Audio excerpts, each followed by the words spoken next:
Today I'm running irrigation lines underneath my driveway. I'm going from one side of the yard to the other side of the yard. My driveway is pretty wide, it's 15 feet, so it's not an easy task. It's something I kind of got to plan out. It's not like I could just dig down and get it done in 5 minutes. You might not need to run a PVC under a 15-foot driveway, but if you ever find yourself needing to run, like say for instance, a garden hose or a drip line under your sidewalk, then this method is even easier. In fact, for a basic sidewalk, you probably can get this job done in, I don't know, 15, 20 minutes, maybe even less. The way that we do this is to use water pressure and a PVC pipe. And if it's really short, then you're just going to use a garden hose. A word of warning, however, you will get messy. Don't consider that a bad thing. Let your inner child come out and enjoy the mess. All right, it's in there. It's going. There's a current. There is a current. It's all for the YouTube channel. I got like a heavy sledgehammer. You want that? Yeah, it's a current. It's slightly going. That's not a mallet. Yeah. And that's a, Yeah, I don't have a and sledgehammer. that's a mallet. There it goes. Where's it going? Yeah. Let's go. It's probably like partially connected. I'm probably like an inch or two off, up or down. This driveway is a 15-foot span. So I've got a 10-foot PVC and then a 5-foot PVC. And of course, I still got to join it in the middle. But that is a long span. If it's like a little sidewalk that you want to go through, you could probably shovel a little bit on this side, shovel a little bit on that side, and then do your tunneling with a really small PVC. This is a 1/2 inch. If it's like a single wide driveway, you can probably go up to one of these 3/4 diameter PVCs. I'm going to be using something even larger. The dedicated project here, I'm going to get a 1.5 inch PVC to bore under a lot of the way. The reason for that is the thicker the PVC is, the less flexible it is. See how that flexes? It just bends, man. The thicker diameter isn't going to do that. The reason that's important is as we start boring underneath, we don't want it to be bending down with gravity and going down. If it starts doing that, we're never going to get to the other side. We need to start in our trench on an upward slope and keep going up until we get to the other side. The wider the diameter is, the less likely we are going to start going down. All right, now for your trenching project, going under sidewalks, or in this case a driveway, it's really important to dig a deep trench, like far away from the paved surface. Here you can see I've got, I don't know, it's like 15 feet or something like that. Now I probably don't need it so long, but the reason for that is to be able to get the pipe to go up to the other side, we need to start low over here. And that means you can't just dig right next to your paved surface and then start cramming the pipe down this way. You're going to start digging too low. By the time you get to the other side, you might not even get to the other side. You have to be able to get the pipe, the end of the pipe, in your trench far away so that you can go up.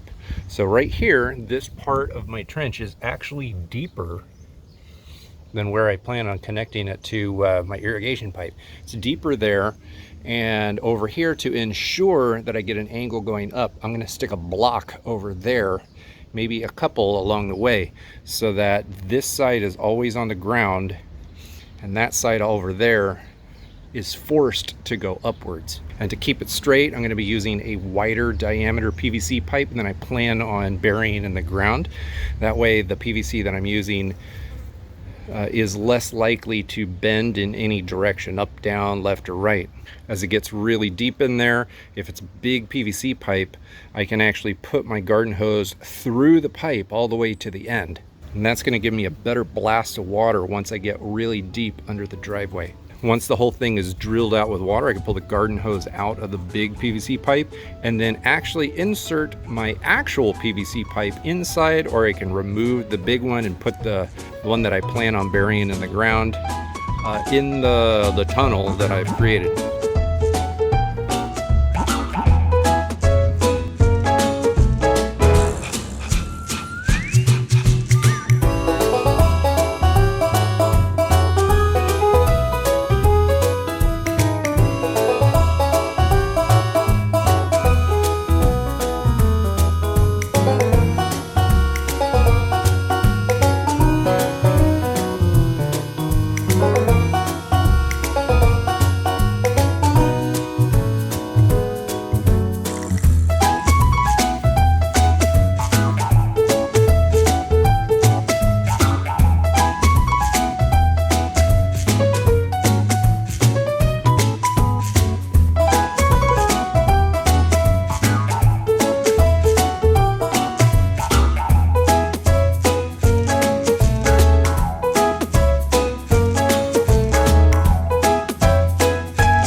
right, here's another alternative you could use if you're gonna just use a regular 3/4 PVC pipe to go under a, let's call it a single wide driveway or a sidewalk.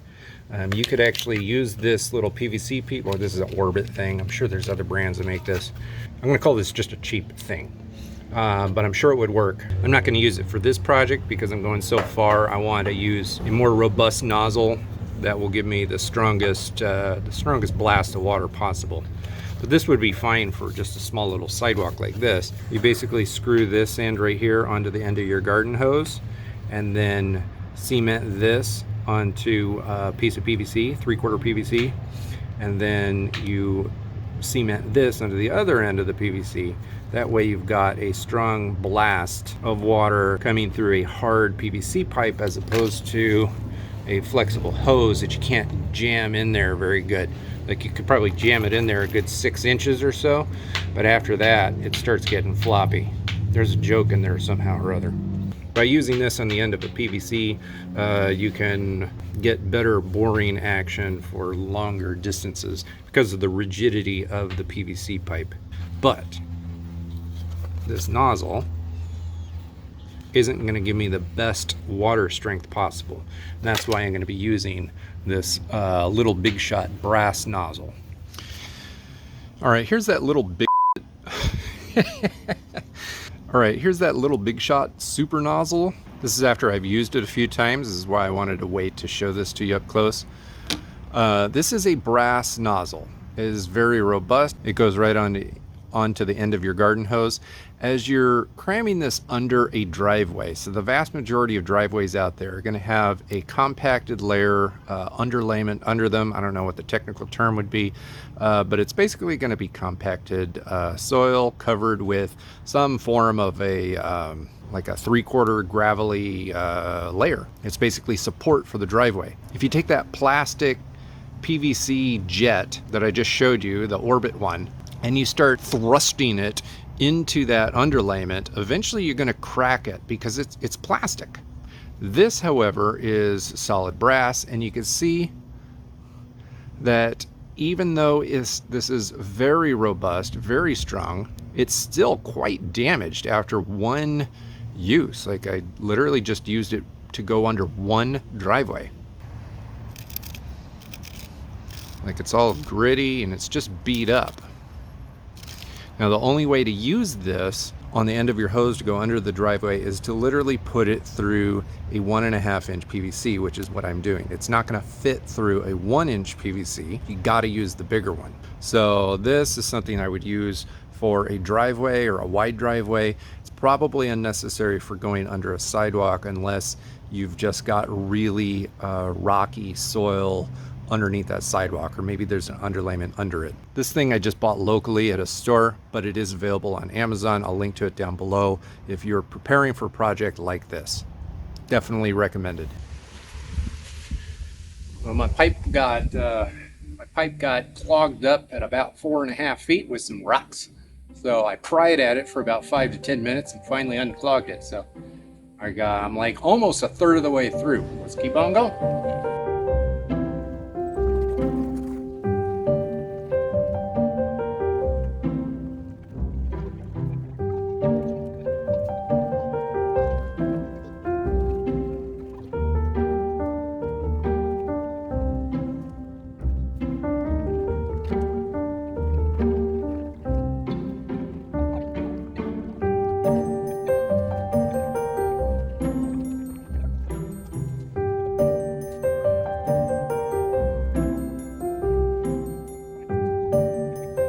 There's obviously some rocks and things underneath that driveway slowing me down. I'm 5 feet into a 15-foot plunge.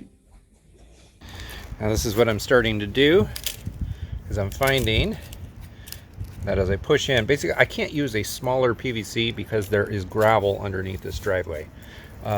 Most likely a lot of driveways out there are going to have some gravel underneath it, so smaller PVC pipes just clog way easier. Now the gravel is not this big, so it's just going to go through here, but because there's more surface area, because it's a bigger PVC pipe, it's harder to push through. So this is what I've started doing. I've cut my PVC on an angle so that as I drive it in, it's really, it's like cutting in with a knife and kind of scooping in. So this is what I think is going to help me get through the last bit of this driveway, 15 to 16 feet wide or so.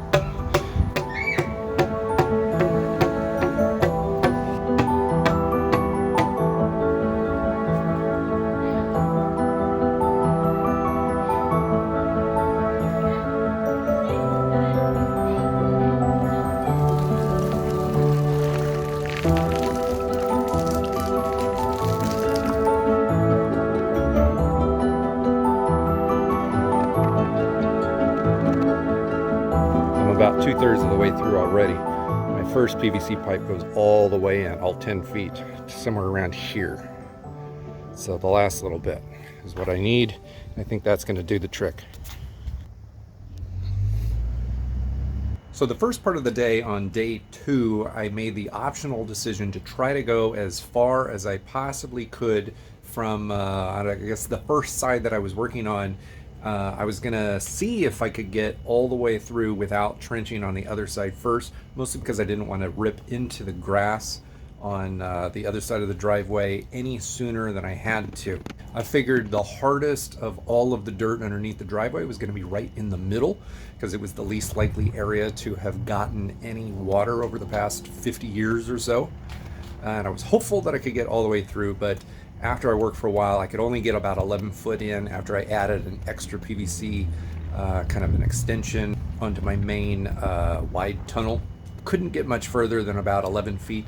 So that's when I started trenching on the other side, picking up that grass, the sod, as delicately as I could, so that I killed as little as possible when it came time to put everything all back together. Start over there. And start this way, meet in the middle. For me, it'll be about 1/3 of the way across. I gotta dig extra dirt out so that I can get below this, below the, whatever this is called, the driveway though. This is exceedingly difficult. My neighbor down the street, he's an older guy who's lived on this road for almost 50 years. He said that this driveway was installed with the house. So all of the dirt and the underlayment under this driveway hasn't, for the most part, hasn't been wet for 50 years. 50 years. So it is like a rock under there. And even as you wet and moisten and soften up the ancient dirt underneath the sidewalk, there's underlayment. There's old concrete stuff under the driveway full of rocks and gravel. So as I'm boring, I keep bringing out lots and lots of rock from under there. If I'm using PVC pipes that are too small, like down there right now, I got a 3/4.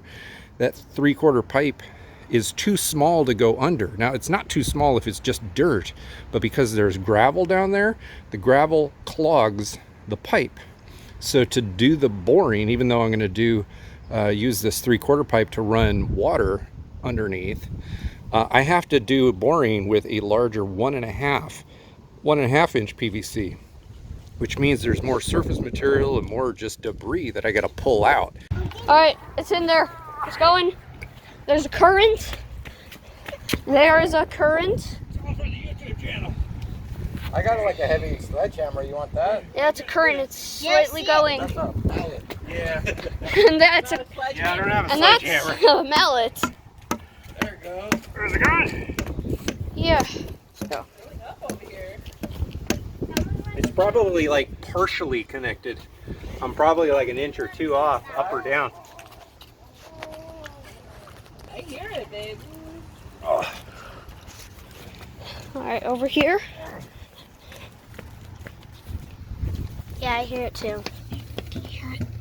Yeah, I hear it. Feels weird. We're doing it.